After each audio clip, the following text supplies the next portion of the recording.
No es ninguna casualidad que en este momento este video esté llegando a tu pantalla. Hay un poderosísimo mensaje y no seré el encargado de darlo, sino uno de los grandes líderes que se ha levantado entre las naciones, Nayib Bukele.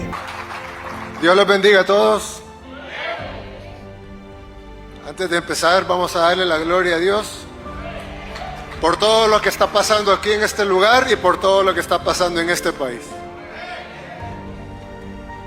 Como les dije hace un rato, El Salvador está viviendo una transformación que nadie puede negar. Lo ven propios y extraños, lo ven desde adentro y lo ven desde afuera. El pastor Asbun ya lo mencionó hace un rato, pero casi en todos los rincones del mundo se reconoce que El Salvador está viviendo una transformación. Y en Latinoamérica, en Asia, en Estados Unidos, en Europa, Argentina, en todo lugar, la gente ve que El Salvador vive una transformación. Bien.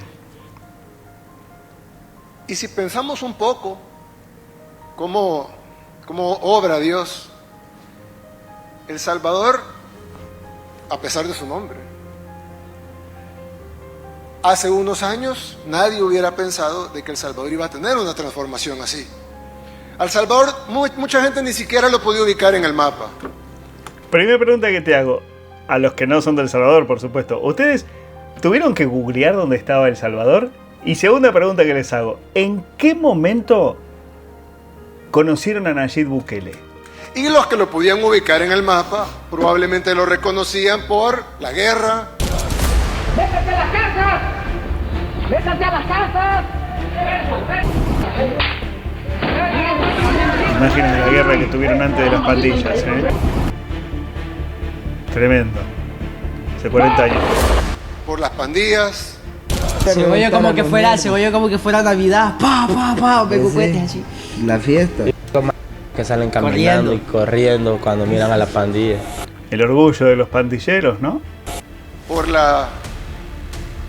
el éxodo de su pueblo buscando oportunidades de seguridad en otras partes del mundo. Nosotros estamos pasando por una situación tremenda, ¿verdad? Y decidimos ya dejar tal vez a nuestras familias, otros vienen con sus familias y dejarlas para poder emprender en el sueño que todos anhelamos. ¿Cuántos vienen? Venimos aproximadamente como unos 500 ahorita. Wow. Era poco lo bueno que se conocía en nuestro país. Y no era para menos. Llegamos a ser la capital mundial de los homicidios. El Salvador tenía más homicidios per cápita que las zonas de guerra. Había más homicidios acá que en Bagdad, había más homicidios acá que en África, cualquier país de guerra, en guerra en África. No había un tan solo país en el mundo que tuviera más homicidios per cápita que El Salvador. Mira los chicos, una granada. El país era, no en sentido figurado, literalmente el país más peligroso del mundo.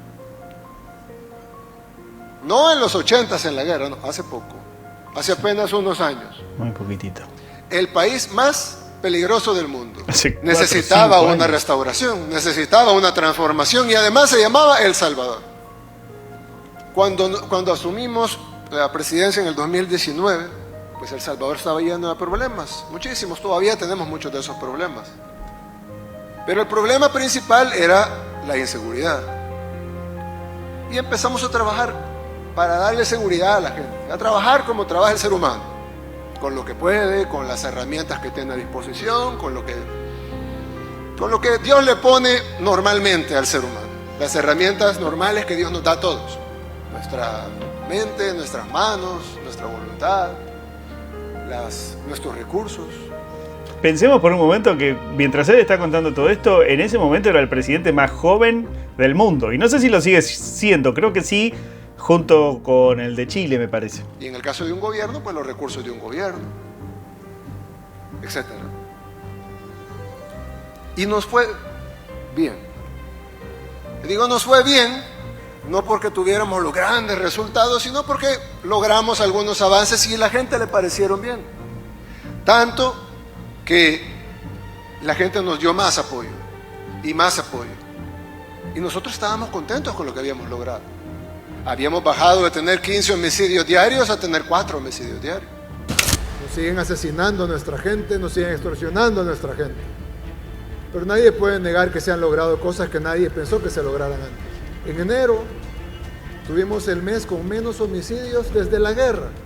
Y hoy febrero, si Dios quiere, va a ser más seguro todavía que enero. Va a superar a enero. Uno de los primeros discursos que él estaba dando frente a las fuerzas, donde además se estaban graduando algunos efectivos de las fuerzas de seguridad. Que a su vez enero había superado a diciembre, a noviembre, a octubre, a septiembre, a agosto. Y todavía recuerdo cuando llegamos a agosto y anunciamos que por primera vez teníamos el mes más seguro después de los acuerdos de paz. Y la gente dijo, ya no van a poder superar agosto. Agosto se convierte en el rey de los meses de seguridad. Y lo superamos en octubre, y lo superamos en diciembre, y lo superamos en enero. Y primero Dios, ahora lo vamos a superar en febrero. Pero este seguía siendo un país muy, muy, muy inseguro. Gente desaparecía, prácticamente era raro el negocio que no era extorsionado por las pandillas. Seguían habiendo una tasa de homicidios altísima. Habíamos salido, sí, del top 5 mundial, pero seguíamos siendo un país. No se podía decir que estábamos viviendo una transformación divina o que Dios nos estaba sacando de donde estábamos. Simplemente se podía decir que estábamos actuando humanamente bien. Antes, y he hablado de esto en otras ocasiones, no voy a aburrir con ese tema, pero yo siempre digo, cuando hemos hablado, pastor, con diferentes pastores, siempre hablamos de que cuando se libra una batalla en la tierra, se libra una batalla en el mundo físico, pero a la vez se está librando una batalla en el mundo espiritual. Qué interesante, ¿no? Si la batalla que libramos nosotros en el mundo físico no está acompañada de una batalla en el mundo espiritual, no está acompañada de una victoria en el mundo espiritual, los resultados no van a ser tan sorprendentes. Wow, ¿no? La lucha del bien contra el mal. En el 2022, el año pasado, tuvimos el fin de semana más sangriento que habíamos tenido. La Policía Nacional Civil contabilizó 87 muertes en 3 días. Traten de imaginar la impotencia que se siente cuando cada 15 minutos ustedes reciben el anuncio de otro homicidio en otro lugar. Aparentemente uno no relacionado con el otro. No es que están matando en un lugar, sino que aparece un muerto por allá, un muerto por allá, otro muerto por allá. ¿Y ustedes qué hacen? Tienen una policía, tienen un ejército, pero ¿hacia dónde lo dirigen? ¿Hacia dónde los envían? Cada 15 minutos otro homicidio, otro homicidio, otro homicidio. Recuerdo que nos reunimos hasta altas horas de la madrugada. Estaba el ministro de Defensa, estaba el ministro de Seguridad, el director de la policía, el fiscal general, alguna gente de mi equipo cercano. Y decimos, ¿qué hacemos? ¿Qué les parece hasta acá este mensaje? Cuéntenme la reflexión que les deja este primer tramo. ¿Qué podemos hacer? ¿Hacia dónde atacamos? ¿Hacia dónde dirigimos? ¿Hacia dónde? ¿Qué hacemos? En ese momento el director de la policía me dijo, presidente, creo que podemos controlar la situación, estamos desplegando a la policía en varios lugares y probablemente vamos a tener esto controlado para la mediodía de este día. Estábamos ya a las 2, 3 de la mañana. Pasó la mediodía, no teníamos controlado nada, todo se puso peor. 1 de la tarde peor, 2 de la tarde peor. Ese día, el día peor, fue el día que llegamos a 62 homicidios en un día. ¡Wow! 62 en un día. Fue el día más violento de la historia de El Salvador ese día. Y ese fin de semana también fue el más sangriento. Y creo que es de las pocas veces en la vida, si no la mayor, en la que uno se siente totalmente superado en todos los ámbitos. No hay forma de racionalizar algo que ni siquiera podemos asimilar primero. ¿Se imaginan? Esto lo hemos charlado en otro de los videos, ¿no? Cuando yo dije, me imagino en ese momento lo que debe ser la cabeza de un presidente y de los demás funcionarios diciendo, che, nos equivocamos, estaremos haciendo bien las cosas, nos están ganando, esto se va a poner muy complicado. Y ellos siguieron. A pesar de todo, ellos siguieron, porque sabían cuál era el objetivo. No ha terminado uno de asimilar algo cuando viene otra mala noticia. Y no ha terminado uno de asimilarla cuando viene otra mala noticia. Y toda esa responsabilidad sobre nosotros. Y estábamos ahí platicando, otra reunión hasta el amanecer, por supuesto. Y en eso tomamos varias decisiones. Y la primera decisión fue confiar en Dios, no tener miedo e ir directamente hacia los terroristas. Fue una decisión. Pero si ellos decidían dar la orden de que cada uno de ellos matara a alguien, y no estoy hablando de a alguien, a un objetivo militar, estoy hablando de matar a la persona de la par, a una anciana en el bus, a una persona que está caminando en la calle, a una vendedora de frutas. Qué bárbaro. Si cada terrorista hubiera matado a una persona, tuviéramos no 84 muertos, tuviéramos 70,000 muertos. Y eso solo requería una orden de los terroristas. Sí, estoy seguro que un terrorista puede matar a más de uno, pero digamos que 10 mataran a uno. Por cada 10 terroristas, un muerto, que sería un fracaso logístico para ellos. Claro. Serían 7,000 muertos. Un Por montón. supuesto, nuestra sociedad Oh. no podía soportar Wow. tener 7,000 muertos. No se diga 70,000. 1,000. El miedo que teníamos a la respuesta Escuchan esto, el miedo que tenían ellos, Nayib Bukele y los funcionarios, era mayor que la confianza en nuestra capacidad de poder detener la matanza. Entonces, no solo teníamos que lograr el milagro de ir a detenerlos, sino que teníamos que lograr el milagro de que ellos no le respondieran matando a la gente, que algo los detuviera mientras los agarrábamos. Nunca se lo vieron allí así, tan a corazón abierto, hablando de lo que sucedió en ese momento, en la intimidad. Además, habían 3 grupos y no teníamos la fuerza de ir contra los 3 al mismo tiempo. Entonces decidimos ir contra uno. Y cuando lo desarticuláramos, iríamos contra el otro. Y cuando lo desarticuláramos, iríamos contra el otro. Pero necesitábamos otro milagro. Que los otros 2 grupos no supieran que iban ellos después. Y luego necesitábamos otro milagro. Wow, ¿cuántos? Y era que no ha habido no hay un tan solo ejemplo en la historia de la humanidad en donde un gobierno ha desarticulado 70,000 terroristas sin una tan sola baja civil. Cuando hablan de violencia, de dictadura, bueno, ¿de dónde vendrá la fuerza de este gobierno, no? ¿Qué creen ustedes? Y ese era el milagro más grande. Sinceramente, yo confiaba 100% en que lo que estábamos haciendo era lo correcto y confiaba 100% en que teníamos el favor de Dios, porque siempre lo hemos tenido. Pero no pensé jamás que Dios nos concedería toditos los milagros. Pensé que de los 10, de los 20, 30 que necesitábamos, Dios tal vez nos concedería 5, 7, 12 y nos iría bien, pero no perfecto. Queda aprobado el proyecto de decreto que contiene régimen de excepción. El Congreso de El Salvador aprobó este domingo un régimen de excepción en todo el territorio nacional.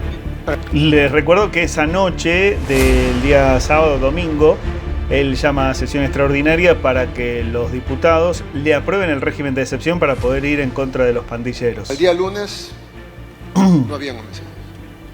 Los terroristas, los pandilleros, los mareros empezaron a esconderse. Corrían, huían despavoridos. Se escondían debajo de la cama, adentro de la pila, adentro de las alcantarillas. Huían. Las temibles pandillas que tenían aterrorizado a El Salvador, a Honduras, a Guatemala, a ciudades enteras en Estados Unidos, en Italia. Las pandillas más temidas del mundo, corriendo despavoridas. ¿Quién puede lograr eso más que una guerra espiritual ganada. Qué poco tengo para agregar, disculpen si esperan más de mí, ¿eh? El 10 de noviembre voy a estar en El Salvador. Recuerden ustedes, 4 de la tarde o 5. ¿Qué opinan ustedes para encontrarnos en este lugar? Díganme sus opiniones. El viernes 10 estoy en este lugar a las 4 o a las 5. Díganme ustedes qué prefieren. Así después lo confirmamos. Y díganme además qué otros lugares les gustaría que recorra para después poder mostrar y documentar esto para que toda Latinoamérica vea lo que es este hermoso país. Gracias a los que colaboran conmigo y con este proyecto. En la descripción del video te digo la manera que vos podés colaborar conmigo. También, por supuesto, compartiendo, comentando y activen la campanita, así nos podemos encontrar en el chat y charlar un rato cuando hay estrenos de videos. ¿Les parece? Continuemos. Nosotros estábamos luchando una guerra acá. Y alguien puede decir, bueno, pero qué bien, felicidades a los hombres de uniforme que lograron esta operación. Pero casi ni dispararon. Casi ni dispararon los policías. No es con tu esfuerzo, es con mi espíritu, hay una palabra. Porque la guerra se ganó a nivel espiritual. Y nosotros fuimos el reflejo de esa guerra espiritual. Aquí se vio el reflejo, así como un espejo. En el espejo se ve que algo se está moviendo, pero en realidad nada se mueve en el espejo. El que se está moviendo es uno y en el espejo se ve el reflejo. De igual manera acá nosotros nos vimos en las calles arrestando terroristas, pero realmente sobre el reflejo de lo que se había ganado en la guerra espiritual. Por eso El Salvador, que no es el país más rico, que no es el país más tecnificado, que no es el país más poderoso, pero es que ni siquiera, hasta suena tonto decirlo, por supuesto que no somos ni por cerca, no somos ni el top 100. Estaba logrando lo imposible. Cuánta humildad, ¿no? ¿Por qué? Porque éramos el reflejo. ¿Y por qué éramos el reflejo? Porque pedimos con fe. ¿Pero por qué también? Porque Dios quería que fuéramos testimonio de su gloria en la tierra.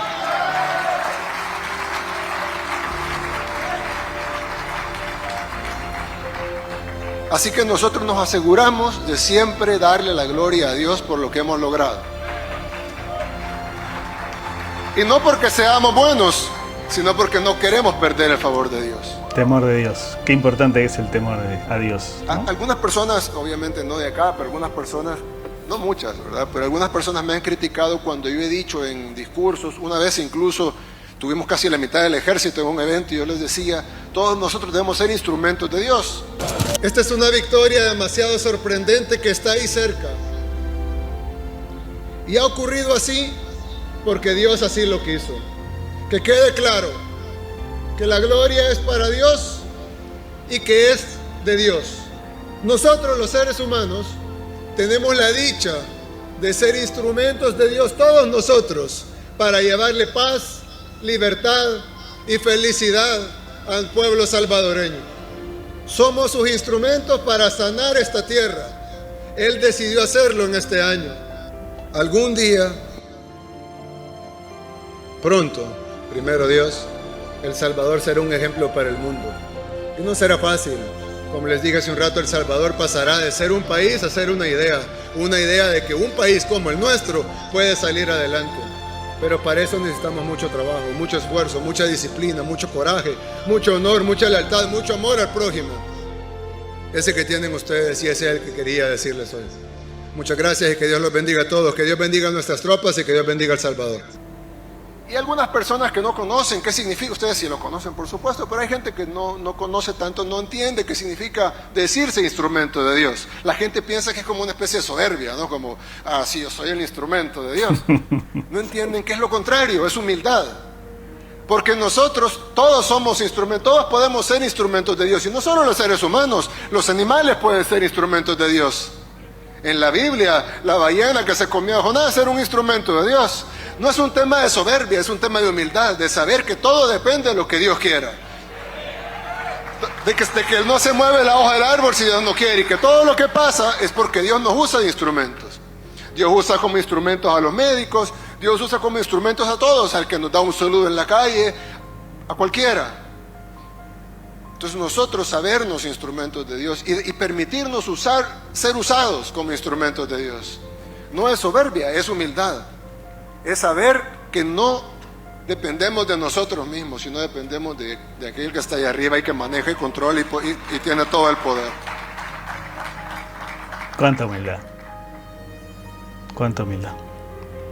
Y alguien puede decir, bueno, pero sí, pero está bien, tiene lógica la teoría, ¿no? Que hay que ser instrumento de Dios, pero ¿cómo podemos estar seguros de eso?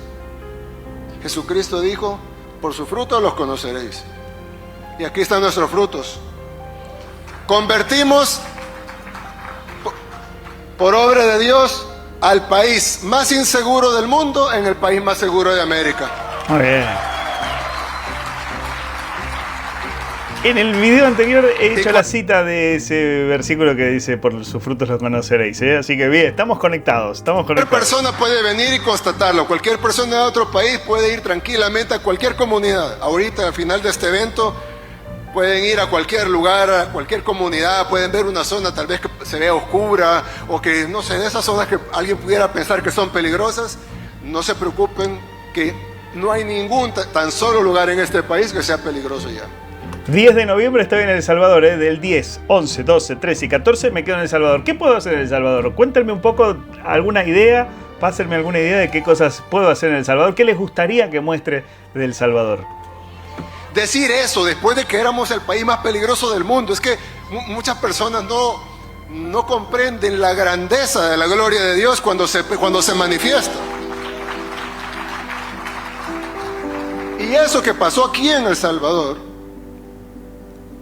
y que vamos a trabajar para que siga pasando, porque la maldad siempre está al acecho. Muy bien, estamos ahí para colaborar. La maldad siempre está al acecho. Pero eso que pasó aquí en El Salvador, que ahora después de este evento cualquiera de ustedes puede irse a meter a cualquier lugar, caminar, se pierden, no importa, no pasa nada. No les va a pasar absolutamente nada. ¿Con qué seguridad? Todos están totalmente seguros en cualquier lugar, sin guardaespaldas, sin necesariamente que haya presencia de la policía o del ejército, en cualquier lugar. ¿Cuántos presidentes pueden decir eso?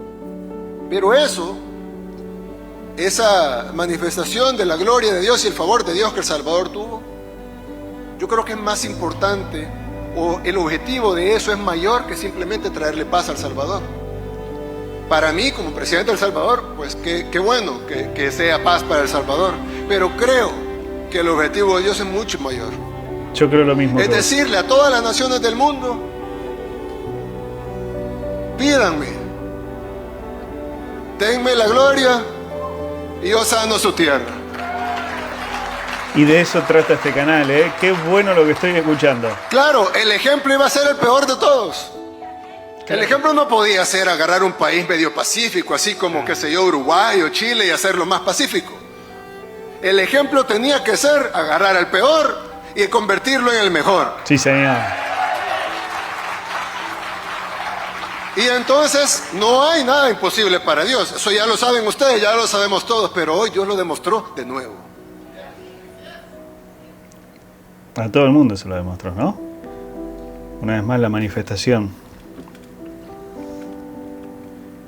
Yo les quiero pedir nada más dos cosas. Una, le quiero pedir siempre al pueblo salvadoreño, a muchos de aquí son del pueblo salvadoreño, le quiero pedir que siempre tengamos la humildad para darle la gloria a Dios y saber que el mal sigue acechando y que en el momento que dejemos de darle la gloria a Dios, el mal puede volver.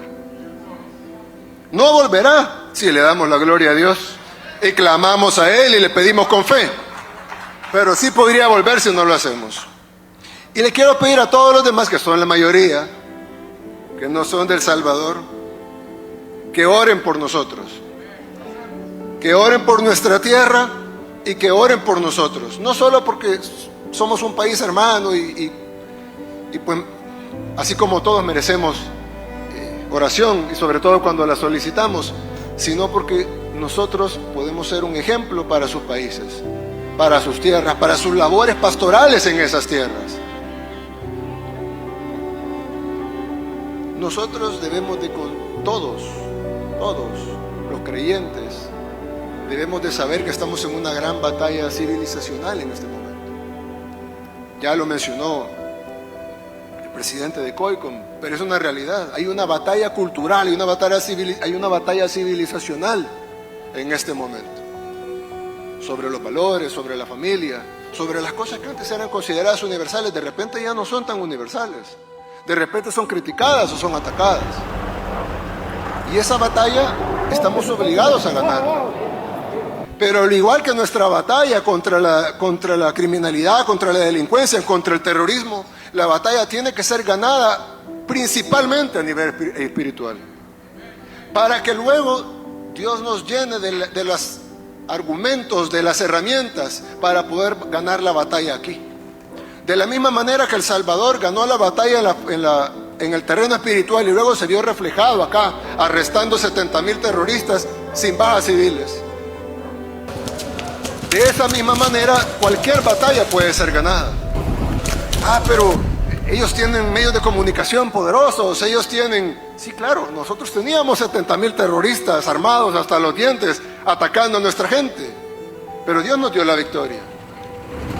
Entonces Dios también nos puede dar esta victoria, sobre todo porque es la causa justa. Y esta batalla es una batalla por las almas. No es una batalla por territorio, no es una batalla por dinero, no es una batalla por conquista, es una batalla por las almas. Y ustedes son guerreros de esas almas. Siempre lo han hecho, ya desde muchos años, por eso están reunidos acá. Y me imagino yo que como las cosas no se dan por casualidad, me imagino yo que Dios quiso que se reunieran acá precisamente para darles las herramientas, darles la palabra, para que puedan salir y ganar las almas. Como que tampoco es casualidad que ustedes estén mirando esto y que lo estén apoyando. Todos ustedes saben la historia de Salomón, cuando Dios le preguntó qué deseaba y él dijo que deseaba sabiduría. Y Dios le dijo, te daré la sabiduría, pero también te voy a dar todo lo demás que viene por añadidura por la misma sabiduría. Claro. El rey Salomón es considerado el rey más millonario de la historia de la humanidad. Oremos por eso. Y era muy joven. Pidámosle a Dios siempre sabiduría. Y Dios nos va a dar todo lo demás. Todo lo que necesitamos para las batallas que vienen y para el mundo que debemos de construir, para las almas que debemos salvar. Me honran con esta invitación. Ustedes son hombres y mujeres de Dios, gente que le ha dedicado su vida entera al Señor. Eso no es algo pequeño, eso es algo inmenso. Sigamos pidiendo, sigamos orando, sigamos luchando esta batalla en el terreno espiritual y todo lo demás se va a reflejar aquí en la tierra. Que Dios los bendiga a todos. Sepamos que sin Dios nada es posible, pero con Dios todo es posible.